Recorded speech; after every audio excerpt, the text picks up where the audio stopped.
महादेव हर हर महादेव हर। काशी विश्वनाथ भूत भावन भूतेश्वर भगवान शिव, जिनकी पुनित पावन शिव महापुराण की कथा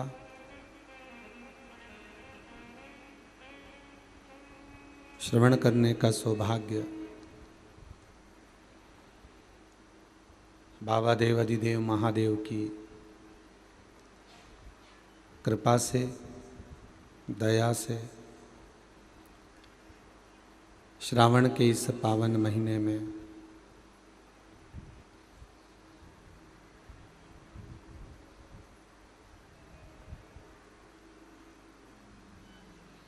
बाबा की बड़ी कृपा हुई।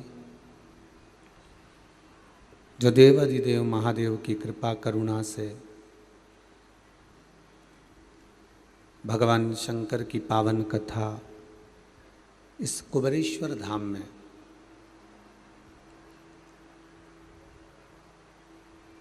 बाबा कुबेरेश्वर की कृपा से, शिव करुणा सागर करुणा करने वाले भूत भावन भूतेश्वर की कृपा से अपन सभी को आस्था चैनल के माध्यम से, फेसबुक यूट्यूब के माध्यम से श्रवण करने का सौभाग्य प्राप्त हुआ है। बहुत बहुत साधुवाद के पात्र हैं सोनम विजय जी बोड़े, जो अपनी माता जी के साथ में श्रीमती निर्मला जी बोंडे जी के साथ में इस पावन कुबेरेश्वर धाम में स्वयं आकर पधार कर अपने गुरुवर के साथ में पधार कर स्वर्गीय श्री नारूजी बोंडे की स्मृति में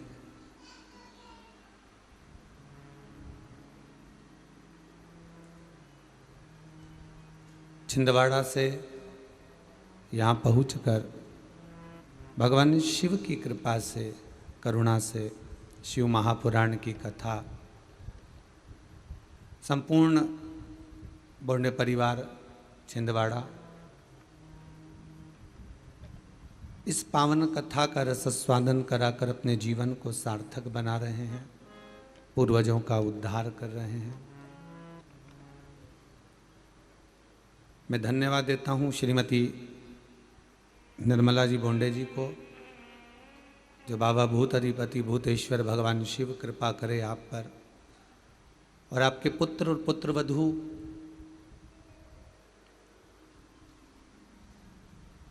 विजय जी और सोनम जी, जो इस पावन शिव महापुराण की कथा को करवाकर अपने पूर्वजों को पार लगा रहे हैं। साथ में ही विराजमान नित्य आनंद करने के लिए विराज रहे हैं।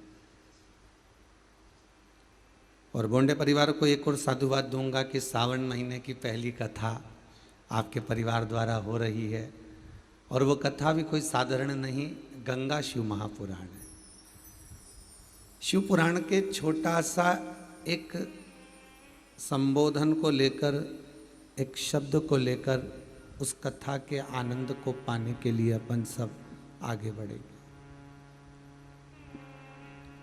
पहले गुरु शिव महापुराण की कथा को अपन ने सुना, गुरु के महत्व को जाना।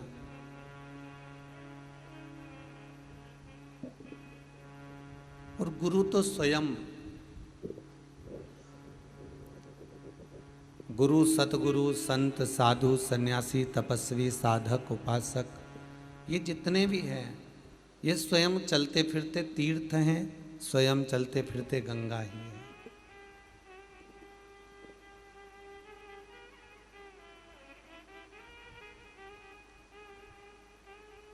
और गुरु महिमा के बाद में जो सावन के महीने में गंगा महारानी का पावन चरित्र, गंगा का सुखमय चरित्र शिव महापुराण के इस भीतर श्रवण करने का जो सौभाग्य मिला है, शायद आस्था चैनल के जितने श्रोता भाई बहन हैं, यूट्यूब और फेसबुक के जितने श्रोता भाई बहन हैं, उनको मैं साधुवाद देता हूँ, धन्यवाद देता हूँ कि आपका जीवन सार्थक है जो आप इस गंगा महारानी की कथा को श्रावण के महीने में अपने ही घर में श्रवण कर रहे हैं।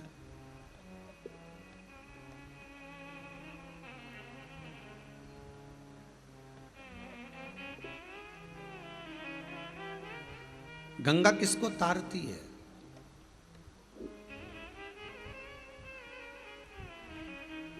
गंगा किसको सवारती है?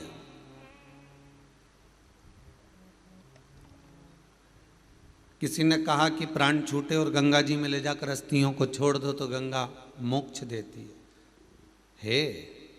विष्णु पुराण में, गर्ग संहिता में,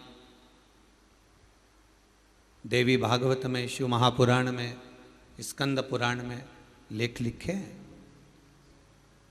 कि गंगा जी ने शंकर जी से वर मांगा था कि मेरे जल में जब तक जीव की अस्थियां पड़ी रहेंगी तब तक वो जीवात्मा वैकुंठ का भोग भोगेगी।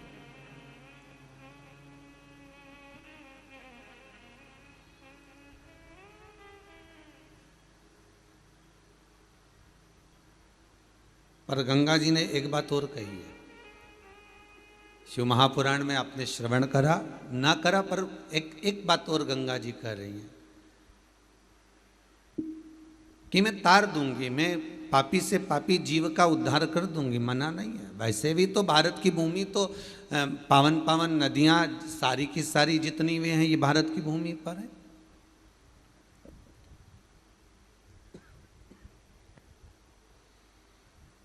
ये भारत माता पर विराजमान, सारे के सारे पावन तीर्थ इस भारत की भूमि पर विराजमान है।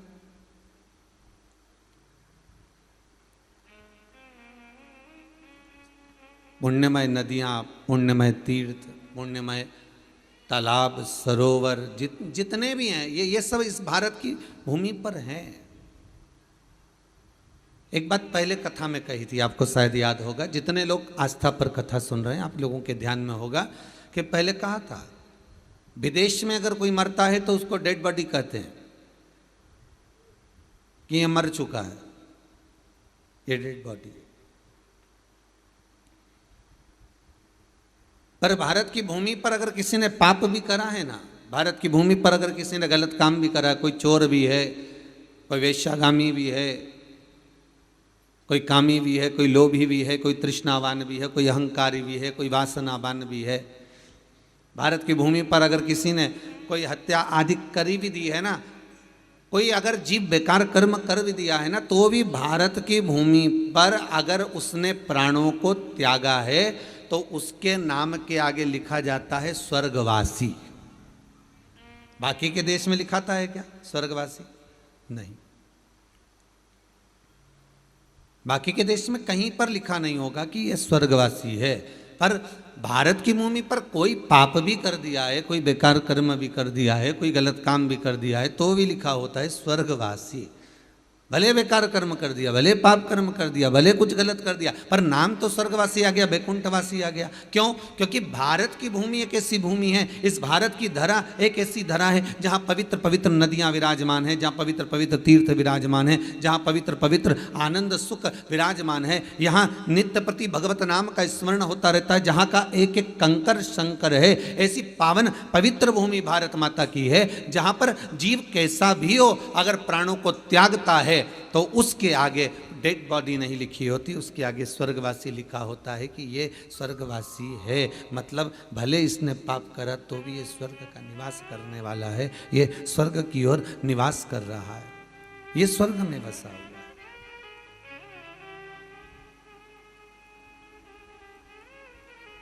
पवित्र भूमि,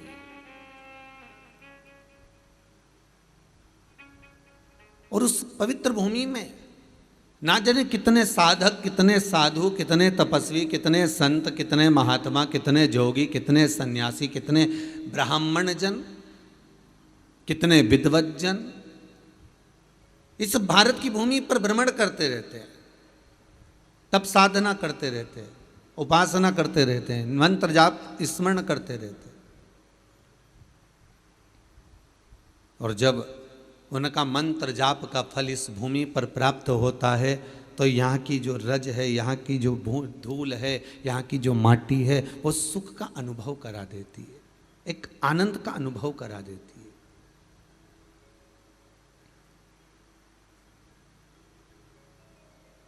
श्री भागीरथ बाबा गंगा जी को लेकर आए।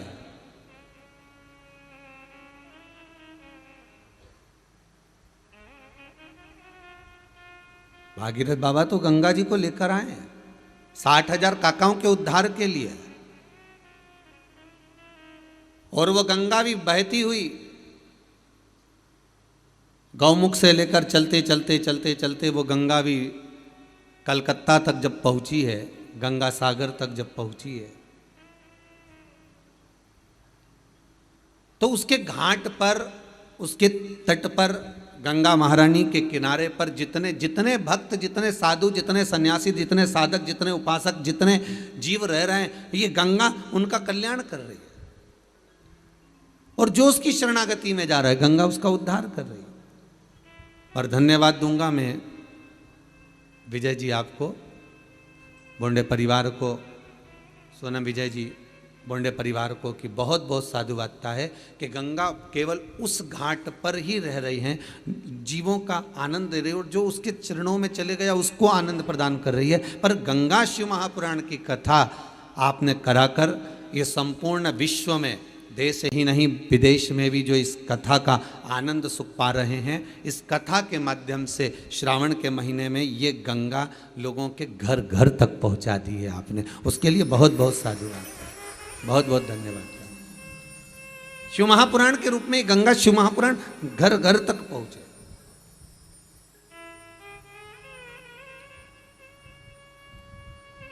घर घर तक कुछ तिथियां होती हैं, जिन तिथियों में अगर आप रोज गंगा का जल शंकर को नहीं चढ़ा सकते तो शिव महापुराण कथा कहती है, स्कंद पुराण कहती है, विष्णु पुराण कहती है, गर्ग संहिता कहती है, गीता प्रोस गोरखपुर का कल्याण का गंगा अंक कहता है कि कुछ तिथियां भारत की भूमि पर ऐसी वर्णित है जिन तिथियों में भी गंगा का जल हम शिव को अगर एक बूंद भी समर्पित कर रहे हैं, गंगा का जल मात्र एक आधी चम्मच भी, आचमन जितना भी अगर हम शिव को समर्पित कर रहे हैं तो उसका सुख आनंदित है। जैसे पंचमी तिथि, नवमी तिथि, दशमी तिथि, एकादशी, प्रदोष, पूर्णिमा, अमावस्या, ये तिथियां हमारे यहाँ जो दी गई हैं, इन तिथियों में अगर हम गंगा का मात्र थोड़ा सा जल भी अगर जल के पात्र में डालकर गंगा जी का जल थोड़ा सा भी शिव के पास लेकर जा रहे हैं तो ये एक भाव अपने भीतर होना चाहिए कि आप केवल गंगा का जल साधारण शिव मंदिर में समर्पित नहीं कर रहे हो, आप गंगा का जल भले अपने घर से लेकर जा रहे हो और थोड़ा सा भी जल ले जाकर अगर शिव को समर्पित कर रहे हो तो तुम्हारे भीतर ये भाव होना चाहिए कि मैं गंगोत्री से जल भरकर सीधे रामेश्वर में ले जाकर गंगा के जल को समर्पित कर रही हूँ। श्रावण के महीने में या अन्य महीने में आप शिव को समर्पित कर रहे हैं, ये आपके भीतर एक भाव उत्पन्न होना चाहिए।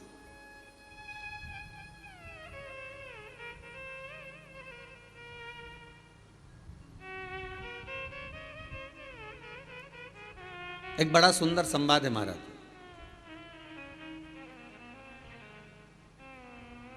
वही कथा फिर आ गई है जिसका हम वर्णन कर रहे हैं कि बोंडे परिवार इस गंगा जी को लेकर घर घर तक पहुंचा रहे, कथा वहां पहुंच रही है, ध्यान दीजिएगा थोड़ा। वहां गौमुख से निकली, गंगोत्री से निकली, चलते चलते चलते चलते वो गंगा सागर तक पहुंची है। हरिद्वार, ऋषिकेश, प्रयागराज सब जगह से निकलती हुई चली गई है, पर केवल वहीं तक नहीं, जन जन तक।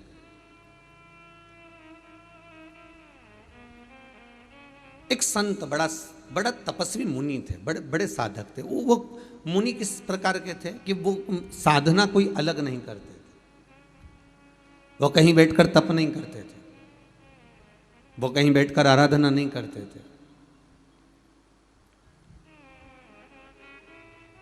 तो फिर गुरुदेव आप कह रहे हो कि मुनि है, तपस्वी है, साधक है, उपासक है, और आप एक तरफ से कह रहे हो कि ना तो वो तप कर रहा है ना वो साधना कर रहा है, ना बैठकर कोई यज्ञ कर रहा है, ना कोई बैठकर अनुष्ठान कर रहा है।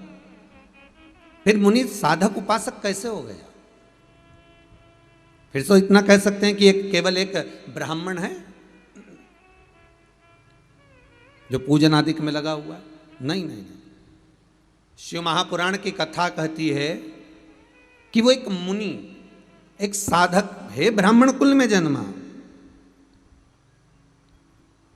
पर बड़ा तपस्वी। तपस्वी किस चीज का था? तो शिव पुराण कहती है उसको एक तप साधना थी कि वो कहीं अगर भगवान की कथा होती थी, कहीं अगर शिव महापुराण मिल जाए, कहीं भागवत पुराण मिल जाए, कहीं रामायण मिल जाए, कहीं गीता मिल जाए, कहीं भगवान का गुणगान करना मिल जाए, या कोई संतों का सानिध्य या संतों का समागम अगर कहीं प्राप्त हो जाए, कहीं भगवत चर्चा प्राप्त हो जाए, तो उस जगह पर जाकर बैठ जाता था।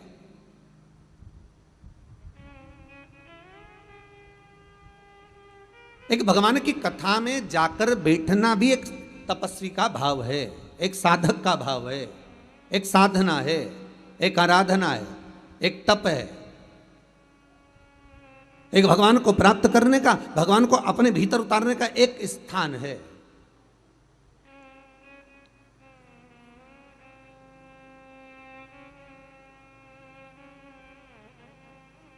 महाराज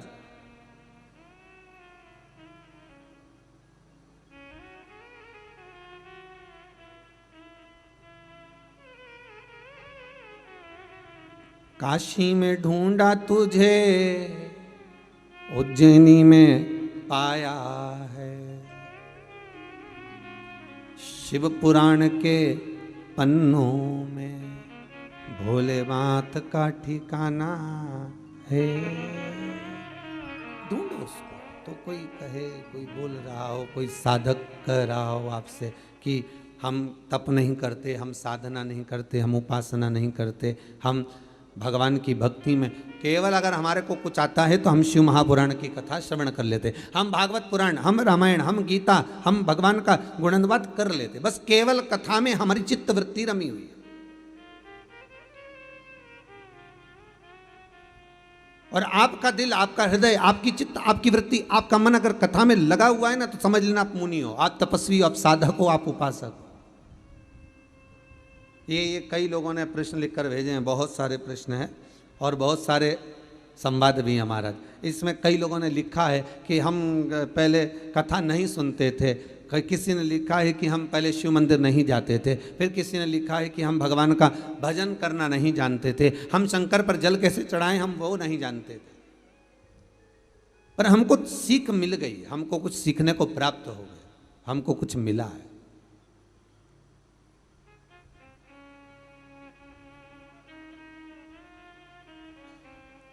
हमको कुछ मिल गया उससे, शिव महापुराण से हमको कुछ प्राप्त हो गया, और ऐसा प्राप्त हुआ है, ऐसा सुख प्राप्त हुआ है, ऐसा आनंद प्राप्त हुआ है कि वो फिर हमारी हृदय में, हमारी चित्त में, हमारी वृत्ति में वो समा गया, वो हमारे भीतर उतर गया। वो मुनि नहीं है, वो तपस्वी नहीं है। ना उसने बैठकर कोई साधना करी है, ना उसने बैठकर कोई तप करा है, ना उसने बैठकर कोई साधना करी, ना तप करा, ना साध्या, कुछ भी नहीं करा, फिर भी उसको मुनि कहा गया, फिर भी उसको तपस्वी कहा गया, फिर भी उसको साधक कहा गया। कारण क्या था? बस एक कारण था कि जहां कथा होती थी वहां चले जाता था।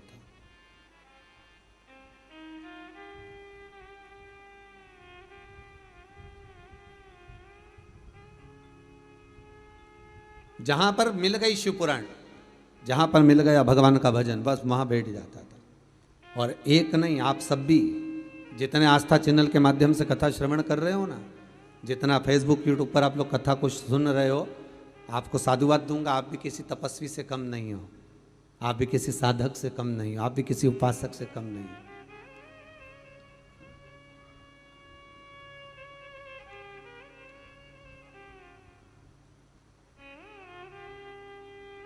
3 घंटा एक आसन से एक जगह बैठकर कथा का रसस्वादन जरा करिए, कथा को जरा अपने भीतर उतारिए और चित्त को, वृत्ति को, मन को, हृदय को, दिल को भगवान में जरा लगा कर रखिए, थोड़ा रमा कर रखिए तो आप तपस्वी ही कहलाओगे, आप साधक ही कहलाओगे, आप उपासक ही कहलाओगे।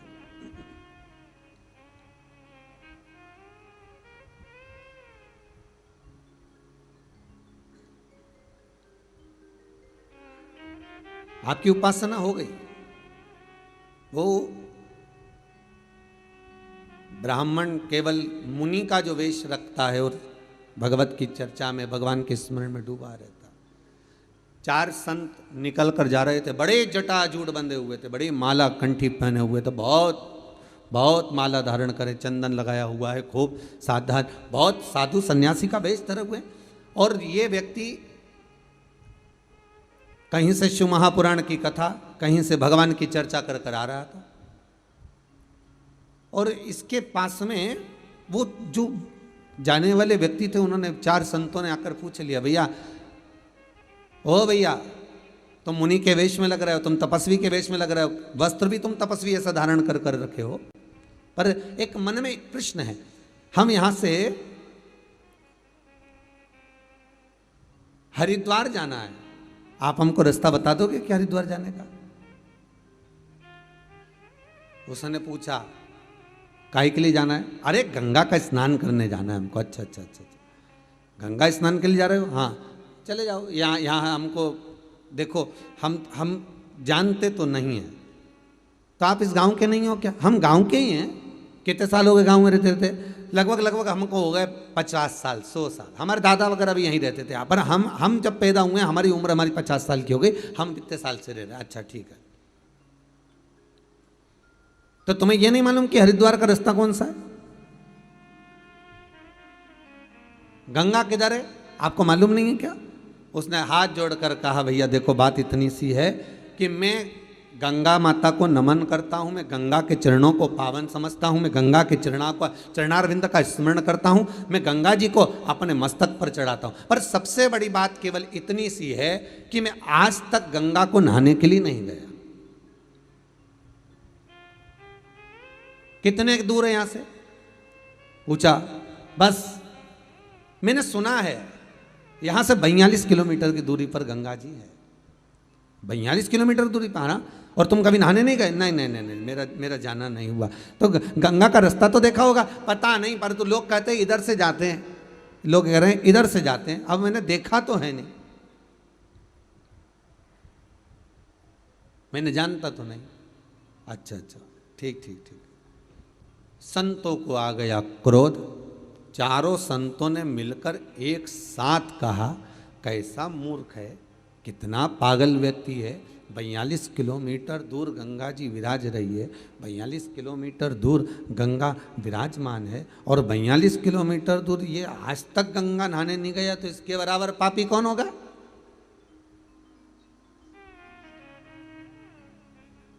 आज तक जो गंगा के घाट पर नहीं पहुंचा, आज तक जो गंगा जी के नजदीक तक नहीं पहुंचा, तो इसके बराबर पापी को और कौन होगा?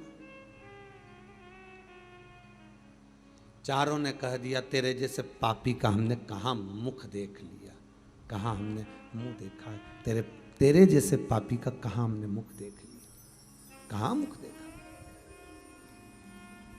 चारों हर गंगे हर गंगे हर गंगे कहते कहते गंगा जी के घाट पर हरिद्वार के उधर जाने लगे, गंगा को ढूंढने के लिए, गंगा को पाने के लिए जा रहे हैं। चारों जब चले, हरिद्वार पहुंच गए। किसी से पूछा यहां हरिद्वार है? हाँ ये हरिद्वार है, पर यहां गंगा जी तो दिख नहीं रही है, गंगा तो नहीं दिख रही है, गंगा कहाँ है? भैया हरिद्वार तो यही और गंगा भी यहीं थी, पर पता नहीं कहाँ चली गई। उन्होंने कहा चलो और आगे गंगा जी को देखते। ऋषिकेश पहुंच गए, यहाँ भी गंगा नहीं है। ढूंढते ढूंढते और आगे बढ़े, और आगे, और ढूंढते ढूंढते ढूंढते ढूंढते गंगोत्री तक पहुंच गए, पर गंगा नहीं मिली।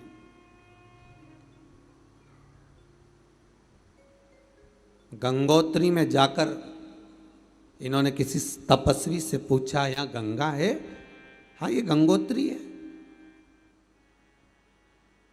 ये गंगोत्री और यहाँ तो गंगा रहती है, तो हमें तो गंगा दिख नहीं रही है, कहीं गंगा नजर आ नहीं रही है। फिर गंगा गई कहाँ? पता नहीं। तपस्वी से पूछा कि गंगा कहाँ है, तो तपस्वी बोलते गंगा तो यही है, पर हमको लगता है कि तुम 4 संतों ने ज्ञान गंगा का अपमान कर दिया, किसी मुनि का, तपस्वी का, साधक का, उपासक का तुम अपमान कर कर आए, और उस तपस्वी का तुमने जो अपमान करा है, उस मुनि का जो तुमने अपमान करा है, उस मुनि के अपमान के तक तुमको गंगा का दर्शन नहीं मिल रहा। बहुत ध्यान देना महाराज, ये शिव ज्ञान गंगा है और वो अविरल बहने वाली विष्णुपदी भागीरथी एक गंगा वो है। एक ये ज्ञान गंगा है और एक भागीरथी विष्णुपदी एक वो गंगा है।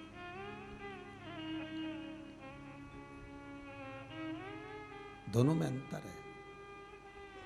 कभी आपके भीतर ये गम नहीं होना चाहिए, कभी आपके भीतर ये भाव नहीं उत्पन्न होना चाहिए कि मैं गंगा नहीं गया। अगर जो शिव महापुराण की कथा में रमे हुए हैं ना, जो शंकर की कथा को रोज प्रतिदिन श्रवण कर रहे हैं, भगवान की भक्ति को जो धारण कर रहे हैं, भगवान की कथा को जो नित्य श्रवण कर रहे हैं, उनके भीतर ये भाव जागृत होना चाहिए कि गंगा मेरे से दूर नहीं, गंगा मेरे करीब में है।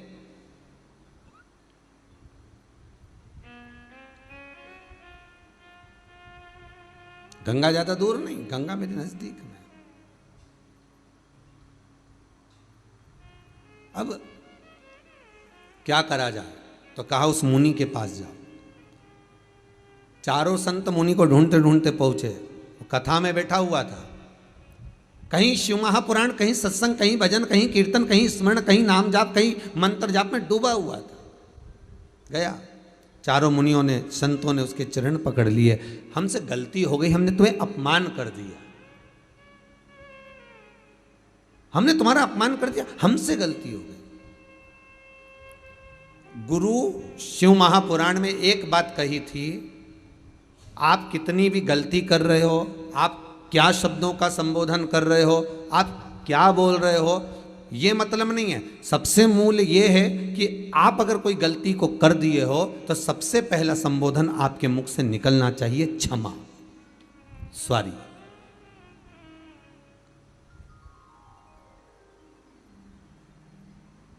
एक बात आपको कही थी गुरु महिमा में कि घर से जब निकला करो ना, तो भगवान देवाधिदेव महादेव का नाम लेकर श्री शिवाय नमस्तुभ्यम।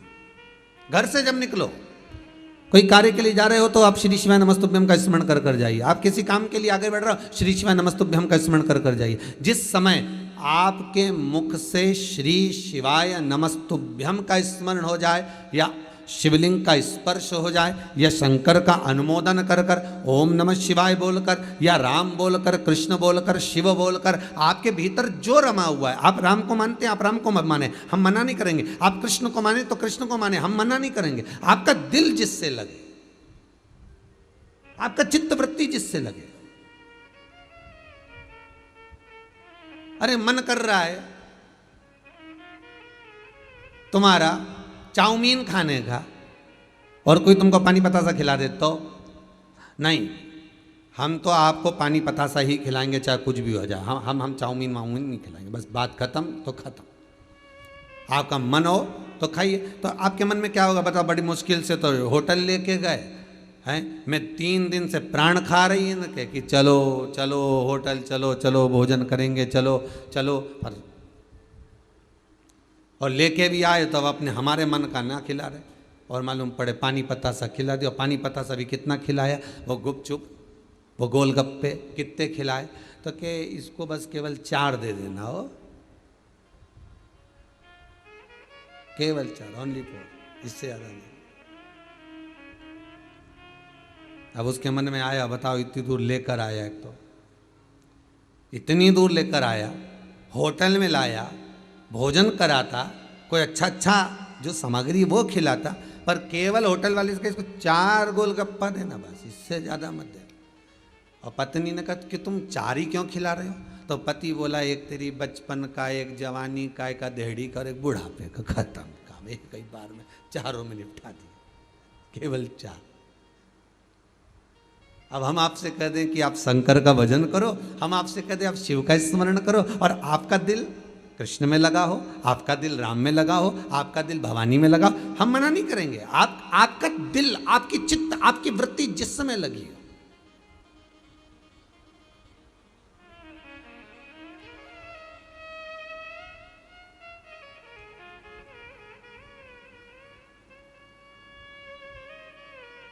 आपका मन जहां रम जाए। हम कई बार कहते हैं दुनिया के लोग निर्जीव चीज से प्रेम करते हैं और जीवित चीज से प्रेम नहीं कर पाते। निर्जीव चीज से कितना प्रेम करते हैं ये दुनिया के लोगों को मालूम है। जितने लोग आस्था पर कथा सुन रहे हो, जितने कथा को श्रवण कर रहे हो, जितने मोबाइल पर सुन रहे हो, फेसबुक यूट्यूब पर सुन रहे हो, आप भी निर्जीव चीज से ज्यादा प्रेम करोगे, जीवित चीज से नहीं।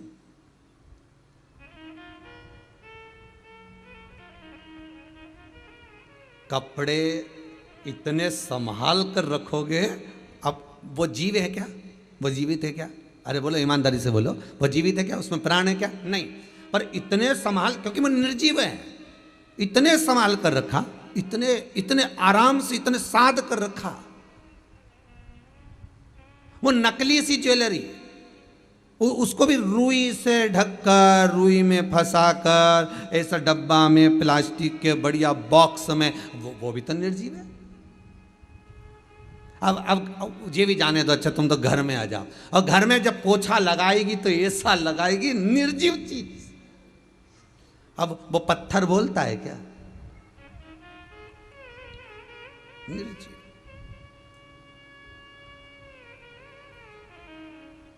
निर्जीव चीज को तो तुमने संभाला, और जो जीवित था उसको संभाल सके क्या? बहू अपने कमरे का पोछा इतने शान से लगवाती है, अच्छे से निकालना, अच्छे से लगाना, उधर से निकाल कचरा, सब पलंग के नीचे से निकाल, इधर पीछे से निकाल, हाँ इधर कंप्यूटर थोड़ा साइड कर दे, वहां से पोछा लगाती हुआ अच्छे से लगाती है ना, ओ मेरा कमरा है बिल्कुल साफ दिखना चाहिए, क्लीन दिखना चाहिए। इतनी निर्जीव चीज को संभाल कर रख रही है, और सास से 2 शब्द बोल दिए जो जीवित थी। अब ईमानदारी से बोलो, शिव महापुराण की कथा कहती है निर्जीव चीज तुम्हारे मरने के बाद दूसरे की हो जाएगी, और जीवित जिसका तुम अपमान कर रहे हो, जिससे तुम मीठे बोल नहीं बोल सक रहे, जिससे तुम प्रेम के शब्द नहीं बोल सक रहे, अगर इससे प्रेम के संबोधन कर लेती, इससे मीठा बोल लेती, इससे तुम अच्छे स्नेह से बात कर लेते, और ये जीवित चीज आज नहीं तो कल, कल नहीं तो परसों, परसों नहीं तो तुम्हारे प्राण छूटने के बाद तुम्हारे ही संस्कार तुम्हारे बच्चों में आएंगे। अगर तुम प्रेम से रिझाते होते तो बच्चे भी वैसे ही उत्पन्न होते चले जाते, क्योंकि जीवित से प्रेम नहीं करा, तुमने निर्जीव से प्रेम करा।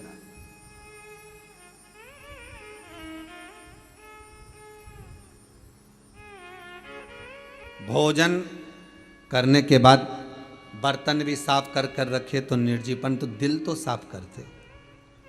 सास से, पति से, पत्नी से, भाई से, बंधु से, कुटुंब कबीले से, रिश्तेदारों से, नातेदारों से, अपनों से, बच्चों से, बच्चों के माता पिता आदि, एक दूसरे से प्रेम की वाणी तो बोलते। हम निर्जीव को संवार रहे हैं, हमने जीव को नहीं संवारा। हम निर्जीव को संवारने का प्रयास करते रहे, पर हम जीव को नहीं संवार पाए।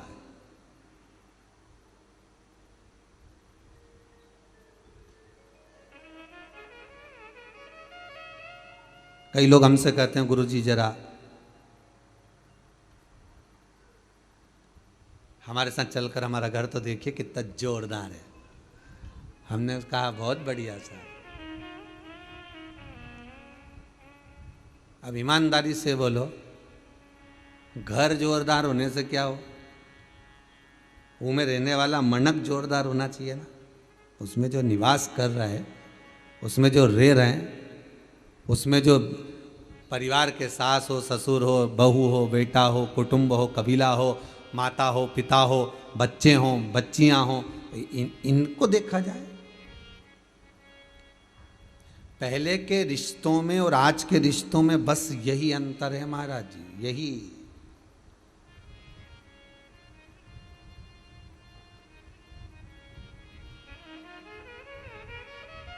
यही है।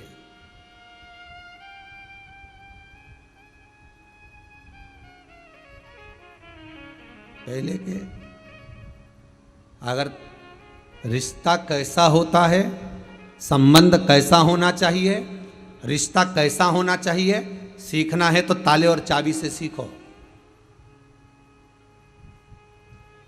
संबंध अगर देखना है तो ताला चाबी, तुम रोज घर में ताला लगाते हो, रोज चाबी लेकर कमर में जाते हो, रोज पर्स में डालकर चाबी लेकर जाते हो, रोज जेब में डालकर चाबी लेकर जाते हो, कहीं ना कहीं तो लगाते होगे, दुकान में लगाते हो, साइकिल में लगाते होगे, गाड़ी में लगाते होगे, ताला तो लगाते होगे।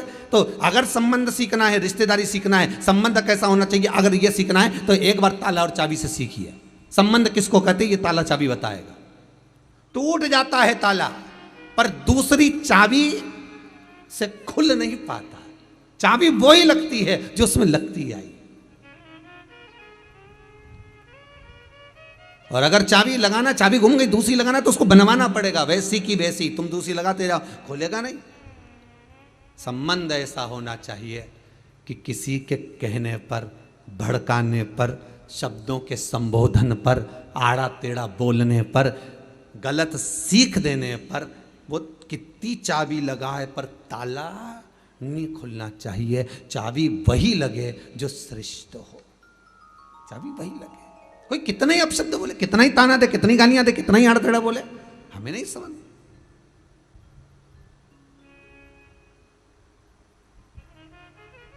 आग लगे बस्ती में, अपन रहो मस्ती में, वही सुख मिल सकता, वही। हम निर्जीव को संवार रहे हैं, जीव को नहीं संवार रहे, हम निर्जीव। बस गंगा की कथा यही कह रही है, शिव महापुराण की कथा यही कह रही है कि जीते जी तो कभी गंगा नहाने गया नहीं, और मरने के बाद वह लोटा में भर लिया। तो पूछा ये लोटे में भर के कहाँ जा रहे हो, तो कि गंगा जी ले जा रहे। अच्छा गंगा जी, हाँ। तो क्या ये जिंदा थी जब गई थी क्या, कि नहीं हमारी अम्मा तो कहीं नहीं गई हो, ठीक है।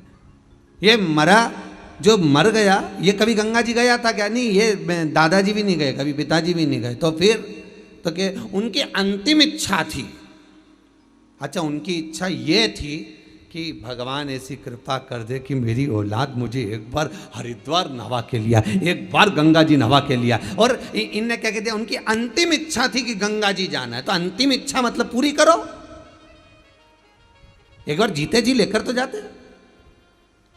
फिर वही वाली बात आ गई, एक बार ट्रेन से जा रहे थे हम कहीं, और कोई गंगा जी जा रहे थे हरिद्वार इलाहाबाद, तो वो बैठे, उन्होंने इतनी बड़ी लाल कलर की झोली ऊपर टांग दी, उसमें सीट पे रख दी ट्रेन की।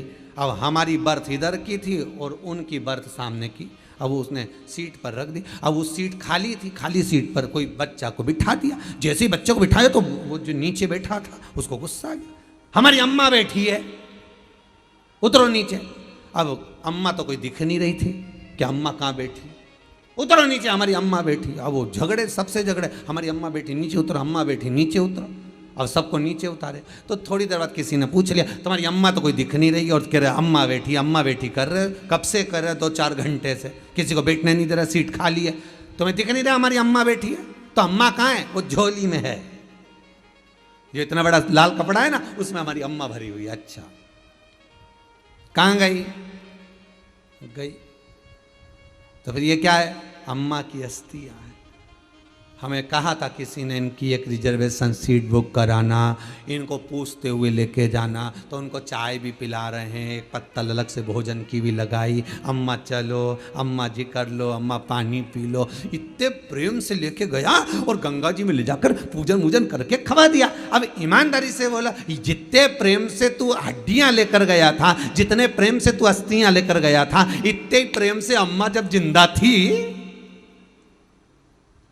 और दिल से कह देता अम्मा चल, सावन का महीना है, तेरे को कुबेरेश्वर धाम ले चलो। अम्मा चल मैं तुझे महाकाल ले चलूं। अम्मा चल मैं तुझे विश्वनाथ ले चलूं। अम्मा चल मैं तुझे हरिद्वार, मैं तुझे ऋषिकेश ले चलूं, मैं तुझे प्रयागराज ले चलूं। चल अम्मा, मरने के बाद लोग लेकर जाते हैं अस्थियों को, मैं तुझे जीते जी लेकर चलता हूं। तब अम्मा का जो दिल प्रसन्न होता और चाय पिलाता ट्रेन में, बच्चों को जैसे कुरकुरा खिलाए, टाइम टाइम पे बिस्कुट भी मम्मी पर्स में से हेड़ के देती जाए, ऐसे सास को टाइम टाइम पे सब कुछ खिलाती हुई लेके जा, तो सास भी के मेरी बहू जैसी दुनिया में बहू नहीं होगी। क्या पूछ रही है साहब, कितना सम्मान करके ले जा रही, कितना आदर करके ले जा रही। और मालूम पड़े अकेली केवल पर्स खोला ने, उसमें से वो टॉफी निकाल के बैठिए।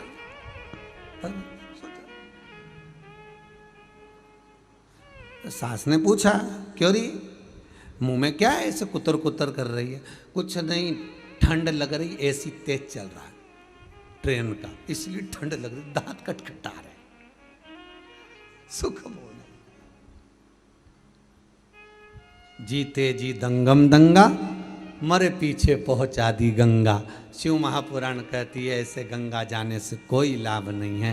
गंगा कहती है एक बार जीते जी मुझ में डुबकी तो लगा कर जाओ, फिर मरने के बाद अस्थियां लेकर मत आना। गंगा कहती है मैं खुद तुम्हारे दरवाजे पर पहुंच जाऊंगी, तुम्हें आने की जरूरत नहीं पड़ेगी, मैं खुद पहुंचूंगी। गंगा नहाना का मतलब क्या है, गंगा का स्नान का मतलब क्या है, बोलो जरा। जितने लोग आस्था पर कथा सुन रहे हैं, जितने लोग मोबाइल पर यूट्यूब फेसबुक पर कथा सुन रहे हो, गंगा शिव महापुराण की कथा सुन रहे हो, गंगा नहाने का मतलब क्या है, गंगा स्नान का मतलब क्या है?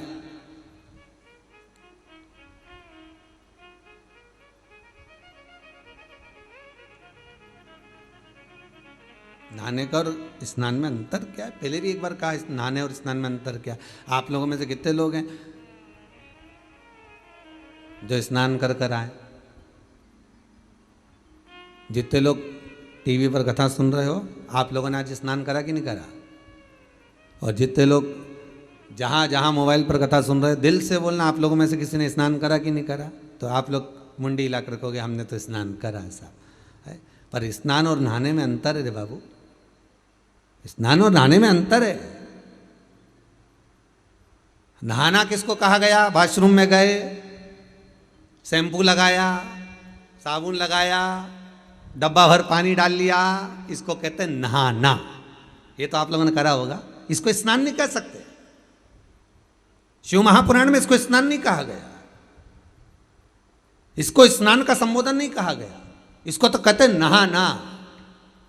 बाथरूम में गए, स्नान इसको नहीं कहेंगे कि आपने डब्बा भर के पानी डाल लिया, आपने वो साबुन लगा लिया, आपने थोड़ा सा सर्फ लगाया, आपने जो शैम्पू लगाया, इसको इसको इसको स्नान नहीं कर सकते, इसको नहाना कहते हैं। ब्राह्मण जब पूजन कराने बैठता है, ब्राह्मण जब कर्मकांड करने बैठता है, ब्राह्मण जब जजमान को सामने बिठाता है तो कहता है स्नान कर कर आइए। ब्राह्मण ने ये नहीं बोला कि नहा कर आइए, ब्राह्मण संबोधन कहेगा कि स्नान कर कर आइए, नहा कर नहीं, स्नान कर कर। नहाना सरल है, स्नान करना कठिन है। स्नान किसको कहा गया? शिव महापुराण की कथा कहती है स्नान किसको कहते हैं। 3.5 करोड़ रोम छिद्र ये मनुष्य के शरीर पर हैं। ये जितने रोम हैं मनुष्य के शरीर पर, ये 3.5 करोड़ हैं। शिव महापुराण की कथा कहती है एक दिन में जिसके मुख से 3.5 करोड़ बार भगवान का नाम निकल जाता है, समझ लेना उसका स्नान हो जाता है, उसका स्नान हो गया। अब आप में से कितने लोग हैं जो स्नान करके आए? ईमानदारी से बोलो। 3.5 करोड़ बार जिसने भगवान का नाम लिया, 3.5 करोड़ बार जो भगवान का नाम का उच्चारण करे, 3.5 करोड़ बार जिसके मुख से भगवान का नाम निकल गया हो, तो उसका स्नान हो गया। तो फिर क्यों कहा गया स्नान और नहाने में अंतर? तो क्यों कहते हैं संत, क्यों कहते हैं साधु, क्यों कहते हैं तपस्वी, साधक, उपासक, कथाकार? बार बार आपसे क्यों कहते हैं कि जहां कथा हो रही हो, चाहे टीवी पर चल रही हो, चाहे मोबाइल पर चल रही हो, चाहे कुबेरेश्वर धाम में चल रही हो, कथा जहां हो रही हो, कथा जहां सुनने को मिल रही हो, वहां थोड़ी देर बैठकर कथा का रसस्वादन करिए, वहां बैठकर कथा सुनिए। क्यों कहा जाता है? उसका कहने का कारण केवल इतना सा है कि जब आप कथा सुनने के लिए बैठते हो, 3.5 करोड़ रोम छिद्र इस मनुष्य के शरीर में है, रोमावली इस मनुष्य के शरीर में है। जब व्यक्ति कथा सुनने के लिए बैठता है और ब्राह्मण जन, साधु जन, तपस्वी जन, साधक, उपासक जब कथा कहते हैं, उनके मुख से जो शब्द बहते हैं, उनके मुख से जो शब्द निकलते हैं, कथा का रसास्वादन जो निकलता है, ये 3.5 करोड़ रोम छिद्रों में समाता है और व्यक्ति का स्नान अपने आप हो जाता है। उसको जपने की भी जरूरत नहीं पड़ती, मात्र उसने सुना, उसमें उसका कल्याण हो गया। नहाना और स्नान अंतर है। कर्मकांडी ब्राह्मण, कभी विद्वान ब्राह्मण, कभी साधु जन, आचार्य जन, शास्त्री जन, कभी विद्वत जन, जितने ब्राह्मण इस भारत की भूमि पर आपको मिलेंगे, जब बाहर मिलेंगे, जो भी कहेंगे तो एक ही बात कहेंगे, जाकर स्नान करिए आइए, पूजन पे बैठ जाइए, जाओ स्नान कर आओ, अभिषेक पे बैठिए। नहाने का नहीं बोलेंगे, स्नान का बोलेंगे। स्नान का मतलब है कि जाओ थोड़ी देर भगवान का भजन गाओ, भक्ति को अपने भीतर उतारो। जब भक्ति भीतर उतर जाएगी तो पूजन करने जब बैठोगे तो आप रूप सुख का अनुभव, सुख का आनंद प्राप्त हो जाएगा अपने आप।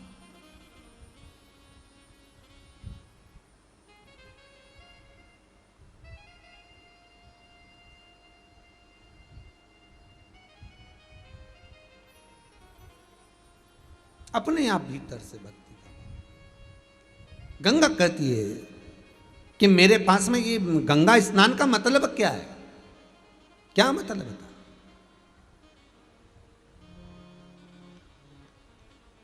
अरे विचार करो जरा, सुदामा जी भगवान कृष्ण के यहां जा रहे हैं, श्रीमद् भागवत 10वें स्कंद। सुदामा जी भगवान कृष्ण के यहाँ जा रहे हैं और सुशीला उनसे कह रही है, रोज कहती है सुशीला कि तुम द्वारका जाओ, तुम द्वारका जाओ, जाओ द्वारकाधीश के दरवाजे पर, जाओ द्वारकानाथ के दरवाजे पर। भारत की भूमि की पहली स्त्री थी, पहली नारी थी जो अपने पति से रोज कहती थी कि द्वारका जाओ, द्वारका जाओ, द्वारकाधीश के दरवाजे जाओ। नहीं तो आज के ज़माने की सारी नारियां सुबह से उठकर एक ही बात कहती, दूध की थैली लिया, जाओ जरा गिलकी लिया, आलू लिया, टमाटर लिया, जाओ जरा हरा धना लिया, हरी मिर्ची लिया। पर कोई नारी नहीं कहती कि जाओ द्वारका जाओ, जाओ बद्रीनाथ जाओ, जाओ दर्शन करने जाओ, जाओ शंकर की कथा में जाओ, जाओ भगवान का स्मरण करो। पर पहली नारी थी सुशीला जो अपने पति सुदामा से रोज कहती, उठते से कहती थी, जाओ द्वारका जाओ, जाओ द्वारका जाओ, जाओ द्वारका जाओ। सुबह से लेकर शाम तक 50 बार कहती थी द्वारका जाओ, द्वारका जाओ। मार्ग बताती है कि द्वारका जाओ। और जब सुदामा जाने लगे द्वारका, आज मन में आ गया कि मैं द्वारका जा रहा हूं, तो सुशीला कहती, रुक जाओ, कुछ लेकर जाओ, कुछ लेकर जाइए, मैं लेकर आती हूं। और सुशीला जो चावल पड़ोसन से मांग कर लाई थी, सुशीला ने अपना पल्लू फाड़कर उस चावल को अपने पल्लू में बांधकर उसको लपेट कर अपने पति को दिया और पति बाजू में दबाकर फिर लेकर गया। तो सुदामा जी ने चावल कृष्ण को क्यों दिए? किससे?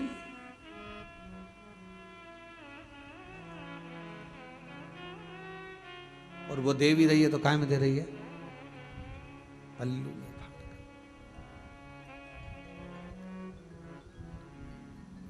और भगवान के नैनों में जल भरा हुआ था। जब मेरे लाडले ठाकुर कृष्ण ने तंदुल को निकाल कर जब फाका था, वस्त्र, वो वस्त्र नीचे रख दिया था, जिसको जामवंती ने उठा लिया था। जामवंती उस वस्त्र को लेकर जब बैठी हुई थी, रात्रि के समय पर भगवान कृष्ण सुदामा के चरण जब दबाकर जामवंती के कक्ष में पहुंचे थे, तो जामवंती उस वस्त्र को लेकर बैठी थी, जिस वस्त्र में सुदामा जी चावल लेकर आए थे, क्योंकि चावल तो खा लिए गए थे।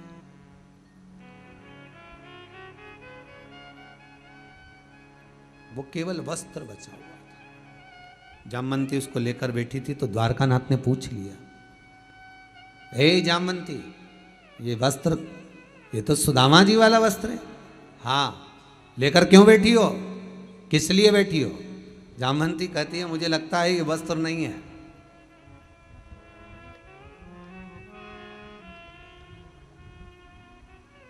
एक पहले लोग इतना बड़ा कोरसा, इतना बड़ा कार्ड छपवाते थे, आपने देखा होगा, उसमें उनका नाम लिखा रहता था, श्रीमान।